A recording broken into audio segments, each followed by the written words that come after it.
Hello guys, my name is Anton and welcome to Gran Velocita. So, in this game, this is a mobile game app made by Mr. Hollab and it's actually a really good game. You can check it out for yourselves. The graphics are really realistic, but it has a lot of bugs because apparently I believe it's still an early development, even though it's released almost like a year ago or something. But this is not what we are talking about in this video. In this video, we're going to talk about the secrets you can drive on without getting a jail penalty. First things first, we go to Suzuka. Suzuka has this NASCAR lane, which NASCAR raced from 1996 to 1997, and you skip the entire circuit after the SS section. So let's watch this onboard lap and you will see about it. And so, starting off, everything goes normally. Turn 1 and turn 2, it's like a double apex corner. And then we go to the S section right here. Turn 3, turn 4, and then turn 5, and then turn 6. But then, as we go on to turn 7, we go and take a right-hander, which represents the NASCAR layout. So over here, yeah, this is a really weird layout, but then it will give you a sign that you're going in the wrong way, even though it is correct.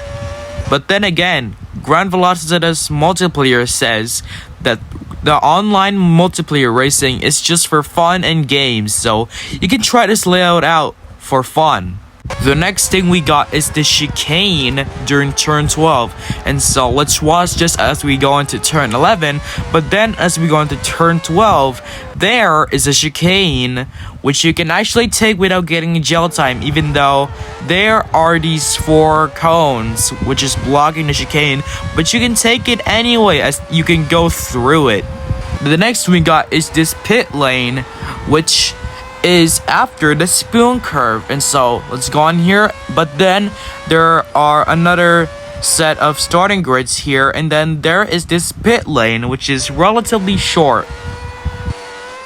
Now this is a bit of a weird one. You might think that Nürburgring doesn't have any, but you are wrong.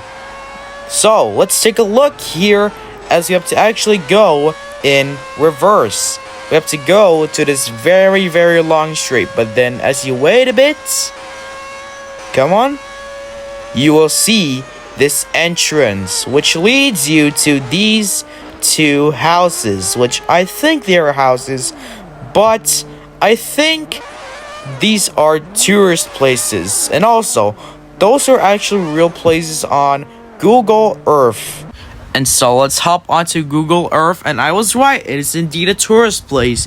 But as you go here in the Nürburgring Nordschleife, you can actually visit it in Gran Velocita without being a tourist. And so as you go to this section right here, bang, look at this. This is actually a real place, so you can visit it without any problems and you don't have to go there.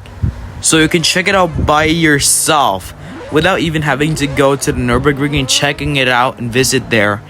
It is actually very cool, but also kind of stalking. Kind of dark, but anyway, this is still really cool. Now, this is also kind of weird, but in Laguna Seca, you also have to go in reverse. And so, and turn. But then, as you go here near the corkscrew, you will see this, which really looks like the Hollywood landmark. Look at this right here. It is actually not a real place in Google Earth, and I do not know why this is included in here. I do not know why the developer decided to add it in there. It is near the corkscrew, of course, but why not just give every corner a landmark like that? And Troy actually discovered this secret place, but I like to shove it in here anyway because I think it looks kind of cool. So in Le Mans, before the long straight, you can go and brake left. It is really tight, but you can go here, which is unfortunately blocked by a wall, so that is not really included. Just to not worry you guys, after the long straight, you can go here, which actually contains another road which leads into this small roundabout here. These roads are unfortunately blocked again by invisible walls, but you can visit a fire truck anyway with some marshals. Another one I like to show is in this section of Le Mans. You can actually visit people over here. I don't know how to describe it. I don't know what is it called, but there is some people as you go over here. Now, take a look at this. Just look at how many people there are. That is really crazy, but also really cool. Just look at all the people there. Now, once you're finished in this section, you can go at the rest of the track, but as you continue this long straight, just like in the Nürburgring Nordschleife, just wait a little bit. If you do not brake, just at the perfect moment, you will see this road over here, which is just a straight leading up to a wall, which is just completely pointless, but it still counts. Now, this doesn't really count, but I just like to shove it in there for some reason. So anyway, in Spa-Francorchamps, as you brake for La Source, you can take another pit exit over here. If you see this pit lane at the perfect time, which you can take full speed because this is not the actual pit lane. You have to brake to Rouge and Raidillon because you might get a penalty. And then you can go around with the rest of the track. And then, one more final mention I'll have to talk about. And so in Monza, I recently just discovered this, by the way.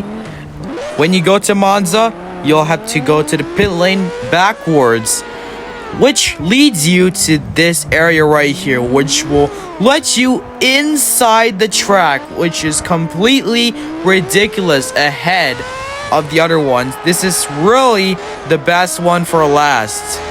And actually, if you explore well enough, you will find the Monza Oval. But when you take it, however, yeah, you just fall off. And I think that is all for today. I may have missed a few more, but this is all I could find as of now. And so, we'll end up this video right here. Thank you guys so much for watching. This was me, Florida Green's best friend, also known as Anton. Thank you guys so much for watching this video, and I'll see you in the next one.